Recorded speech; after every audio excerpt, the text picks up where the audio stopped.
Hi Mark, my name is Bella. My student number is S0441017. Memory Banda, a voice crying against child marriage. I'm a freshman in CUE. I will begin today by sharing a poem written by my friend from Malawi, Aline Piri. Aline is only 13 years old. When we were going through the collection of poetry that we wrote, I found her poem so interesting, so motivating, so I read it to you. She entitled her poem, I will marry when I want, laughter. I will marry when I want. My mother cannot force me to marry. My father cannot force me to marry. My uncle, my aunt, my brother or sister cannot force me to marry. No one in the world can force me to marry. I will marry when I want. Even if you beat me, even if you chase me away, even if you do anything bad to me, I will marry when I want. I will marry when I want, but not before I'm well educated, and not before I'm all grown up. I will marry when I want. This poem might seem odd, written by a 13-year-old girl, but where I and Ellie come from, this poem, which I have just read to you, is a warrior's cry. I'm from Malawi. Malawi is one of the poorest countries, very poor, where gender equality is questionable. Growing up in that country, I couldn't make my own choices in life. I couldn't even explore personal opportunities in life. I will tell you a story of two beautiful girls. These girls grew up under the same roof. They were eating the same fruit. Sometimes they would share clothes, even shoes. But their lives ended up differently, in two different paths. The other girl is my little sister. My little sister was only 11 years old when she got pregnant. It's a hurtful thing. Not only did it hurt her, even me, I was going through a hard time as well. As it is in my life, in my culture, once you reach puberty stage, you are supposed to go to initiation camps. In these initiation camps, you are taught how to sexually please a man. There's this special day, which they call very special day, where a man who is hired by the community come to the camp and sleep with the little girls. Imagine the trauma that these young girls go through every day. Those girls end up pregnant. They even contract HIV and AIDS and other sexually transmitted diseases. For my little sister, she ended up being pregnant today. She's only 16 years old and she has 3 children. Her first marriage did not survive, nor did her second marriage. On the other side, there's this girl. She's amazing. Laughter. Applause. I call her amazing because she is. She's very fabulous. That girl is me. Laughter. I was 13 years old. I was told, you are grown up. You have now reached of age. You are supposed to go to the initiation camp. I was like, what? I'm not going to go to the initiation camp. You know what the women said to me? You are a stupid girl. Stubborn. You do not respect the traditions of our in our society, of our community. I said no, because I knew where I was going. I knew what I wanted in life. I had a lot of dreams as a young girl. I want to go well educated, to find a decent job in the future. I was imagining myself as a lawyer, sit on the big chair. Those were the imaginations what were going through my mind every day. And I knew that one day I will contribute a little something to my community. But every day after refusing, women would tell me, look at you, you are a grown up. Your little sister have a baby. What about you? That was a music I was hearing every day, And that is the music that girls hear every day when they don't do something that the community needs them to do. When I compared the two stories between me and my sister, I said, why can't I do something?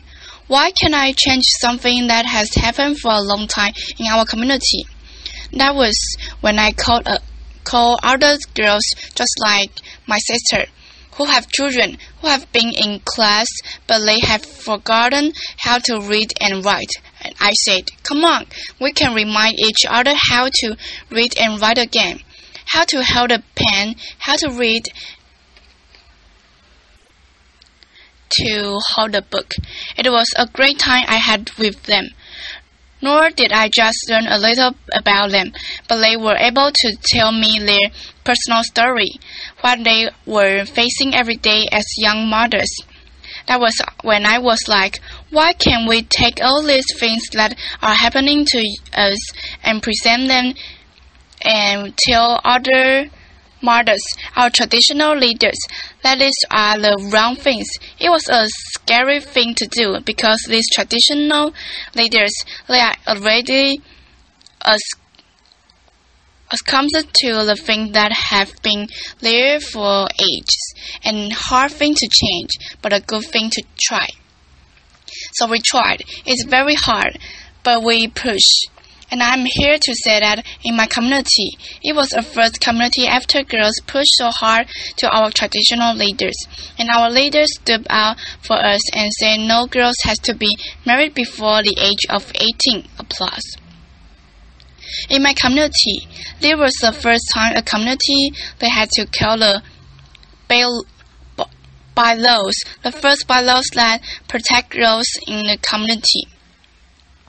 We did not stop there. We forged ahead. We were determined to fight for girls, not just in my community, but even in other communities.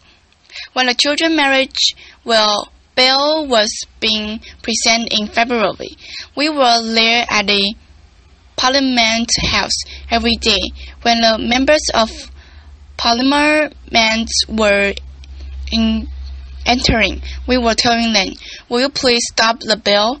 And we don't have much technology like there, but we have our small phones. So we said, why can't we get their numbers and text them?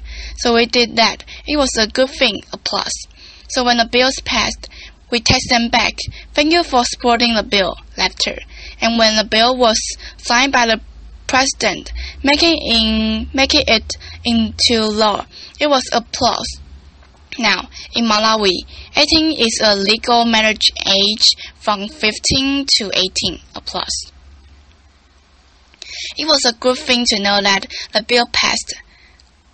But let me tell you this, there are countries where 18 is a legal marriage age, but don't we hear cries of women and girls every day? Every day, girls' lives are being wasted away. It is high time for leaders to honor their commitment. In honoring this commitment, it means keeping girls' issues at heart every time. We don't have to be subject as second, but they have to know that women, as we are in this room, we are not just women, we are not just girls, we are extraordinary, we can do more. Another thing for Malawi, and not just Malawi but other countries, the law which are there. You know how a law is not a law until it's enforced.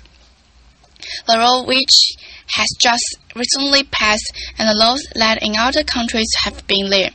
They need to be popularized at the local level, at the community level, where girls' issues are very striking. Girls face issues, difficult issues at the community every level every day. So if these young girls know that there are laws that protect them, they will be able to stand out and defend themselves because they will know that there is a law that protects them. Another thing I would say is that girls' voice and women's voice are beautiful. They are there. But we cannot do this alone. Male advocates, they have to jump in, to step in and work together. It's collective work. What we need is what girls always need: good education, and above all, not to marry West 11.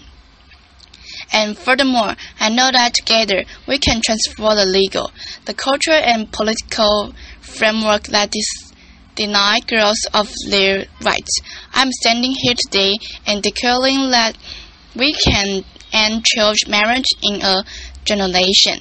That is the moment where a girl and millions of girls worldwide will be able to say, I will marry when I want. Applause. Thank you. Applause. It's all about my recording. Thank you.